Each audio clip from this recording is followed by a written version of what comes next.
Hello दोस्तों, I am Kanika and I am a full time YouTuber. और अभी मैंने एक सीरीज चालू करी थी 30 डेज ऑफ आवारागर्दी, जिसमें मैं घूम रही थी लगातार 30 दिन के लिए।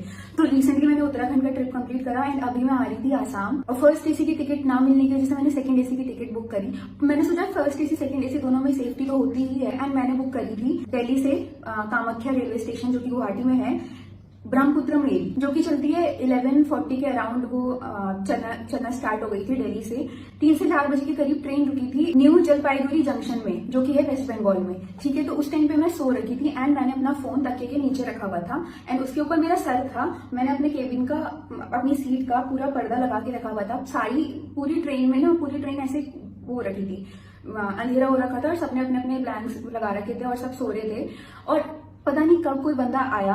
ठीक है, पहले तो ऐसे कैसे कोई बंदा ट्रेन में चढ़ सकता है विदाउट टिकट। ठीक है, वहीं का ही कोई बंदा था या मेरे को नहीं पता कि स्टाफ का कोई रहा होगा, मुझे कुछ नहीं पता। But the main thing is, पहले तो वहां पे कोई टीटी था क्यों नहीं चेकिंग करने के लिए। ऊपर से वार्डन ने उसको बिना टिकट देखे अंदर घुसने दिया। ऐसा मेरे को बाद में वार्डन ने बोला। वार्डन ने ऐसा बोला कि हम तो ट्रेन में तो कोई भी चढ़ जाता है, उतर जाता है, ऐसे क्या बोलते हैं। उसने, वो बंदा आया, उसने सीट नंबर पूछा एंड उसने बताया वहां पे जो मेरी उसके सेकंड एसी में जो भी पैसेंजर्स थे बाकी के, उसने कुछ लोगों से सीट नंबर भी पूछा कि ये सीट नंबर किधर है। एंड उनमें से एक जो जस्ट मेरी सीट के ऊपर वाली आंटी थी ना, उनसे भी वो कॉन्वर्सेशन करके गया है। एंड उसने, मेरे को लग रहा है उसने कुछ शायद स्प्रे करा, जिससे कि मेरे को कुछ सेंस नहीं हुआ।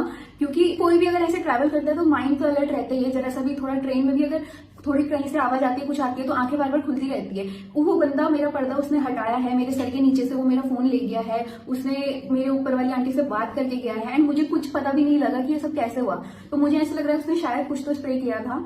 और मेरे जो बगल वाले अंकल का फोन चोरी हुआ था, उनको भी यही डाउट था कि उसने कुछ तो स्प्रे किया था। क्योंकि अंकल भी कह रहे थे कि मुझे ऐसे कुछ पता कैसे नहीं चला, क्योंकि मैं तो 4 घंटे से उठा हुआ था। ऐसे कुछ बातें कर रहे थे अंकल। ठीक है, फिर एकदम से थोड़ी देर बाद मेरे को आवाजें आने लगी एंड मेरी नींद खुली तो पता लगा कि कोई चोरी की बातें कर रहा है। मेरी नींद खुली, मैंने देखा बगल वाले अंकल का फोन चोरी हो रखा है। मैंने अपना फोन चेक करा, मेरा फोन गायब था। मैंने सीट के नीचे देखा, हर जगह देखा, मेरा फोन गायब था एंड मैं फुल पैनिक हो गई।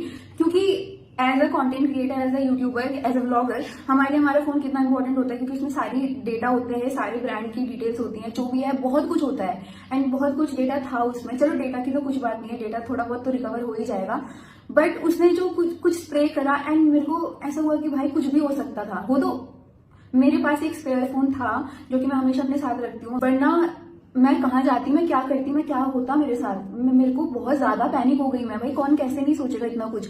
मैं बहुत घबरा गई। फिर वहां पे मैंने उन लोगों से पूछा तो उन्होंने एक नंबर बोला डायल करने को। वो नंबर मैंने डायल करा तो तब तक ट्रेन चल चुकी थी। तो जो न्यू जलपाईगुड़ी स्टेशन जो वेस्ट बंगाल में है, वो पीछे छूट चुका था एंड हम आगे आ गए थे। एंड देन उन लोगों ने मुझे बोला कि आप आरपीएफ वालों को कॉन्टेक्ट करो। मैंने आरपीएफ वालों को बोला, वो आए, उन्होंने एक फॉर्म दिया मुझे भरने को। मैंने वो फॉर्म फिल करा एंड मैंने उनको इतना रिक्वेस्ट करा कि प्लीज आप अपना कॉन्टैक्ट नंबर दे दो, जिससे अगर मुझे कुछ पता लगे तो मैं आपको तो बता पाऊं। बट उन्होंने कोई कॉन्टैक्ट नंबर भी नहीं दिया। तो फिर मैंने उनसे पूछा कि क्या चांसेस है मेरे फोन मिलने के। उन्होंने बोला कभी कभी मिल जाता है, कभी कभी नहीं मिलता है। और आईफोन को ट्रैक करना तो बहुत ईजी होता है। अगर वो उसी टाइम एक्शन ले लेते तो मेरा फोन इजीली मिल भी सकता था। ठीक है, मैंने फाइंड माई डिवाइस में, अपने जो दूसरे फोन आईफोन है उसमें मैंने फाइंड माई डिवाइस ऑन करा।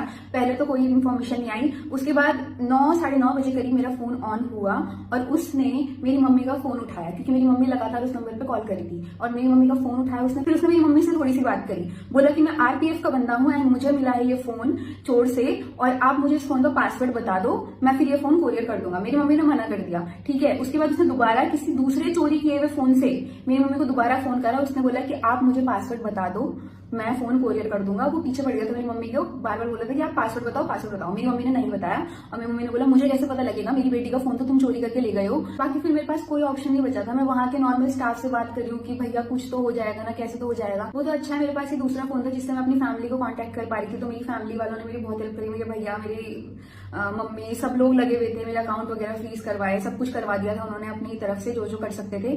ठीक है, पर फिर मेरे पास कोई ऑप्शन नहीं बचा था। तो मैंने सोचा कि चलो कोई बात नहीं, गुवाहाटी पहुंच के पुलिस स्टेशन जाके मैं एफआईआर करवाऊंगी, उनको बोलूंगी तो कुछ ना कुछ तो हो ही जाएगा। देन मैंने असम के पुलिस स्टेशन में गई, मैंने उनको ये सब कुछ बताया। तो उन्होंने बोला कि आप एक एप्लीकेशन लिख दो। तो मैंने वो एप्लीकेशन लिख के उनको दे दी एंड उन्होंने मेरे को बोला कि हमने साइबर जो ग्रुप्स होते हैं उनमें भेज चुका है, तो आपका फोन मिल जाएगा, आप पेशेंस रखिए। वो सब मतलब उन्होंने बड़े प्यार से बात करी मेरे से पहले दिन। फिर क्या हुआ कि कल फाइंड माई डिवाइस में फिर मेरे को रात को फोन की लोकेशन पता लगी, एग्जैक्ट लोकेशन पता लगी मेरे को। मेरा फोन कहीं मालदी की तरफ है, मालदी वेस्ट बंगाल की तरफ है। ठीक है, तो वो फोन ना 2-3 बार ऑन हुआ एंड जितनी बार वो ऑन हुआ मुझे पता लगा, ठीक है। तो उस टाइम पे भी ट्रेस आराम से हो सकता था, क्योंकि मैंने आरपीएफ वालों को भी बोला हुआ है, पुलिस वालों को भी बोला हुआ है, वो भी मेरे को कह रहे कि हमने आगे फॉरवर्ड कर दिया है, बट फिर भी मेरा फोन अभी तक नहीं ढूंढा गया। तो मैं आज फिर से सुबह पुलिस स्टेशन गई, सुबह भी मेरा फोन ऑन हुआ बाय द वे। तो मैं फिर से सुबह पुलिस स्टेशन गई, मैंने उनको बोला कि मेरा फोन ऐसे ऐसे दिखा रहा है कि आप उधर पुलिस वालों को कांटेक्ट करके कुछ तो कीजिए।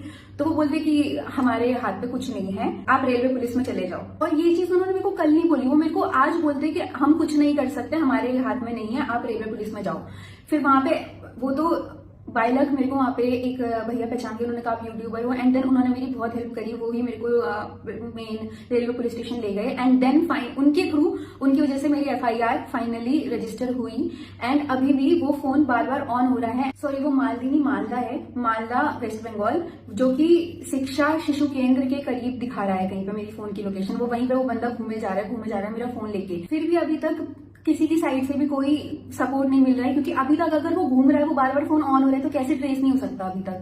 बाकी जो इंसिडेंट मेरे साथ हुआ, अगर उसने कुछ स्प्रे करा, अगर वो कुछ और कर देता, तो मैं तो यही सोच के ट्रैवल कर रही थी ना, और मेरी फैमिली वाले भी यही सोच के मेरे को भेजा कि भाई ठीक है, सेकंड एसी में जा रही है बेटी, सेफली पहुंचेगी, कुछ नहीं होगा।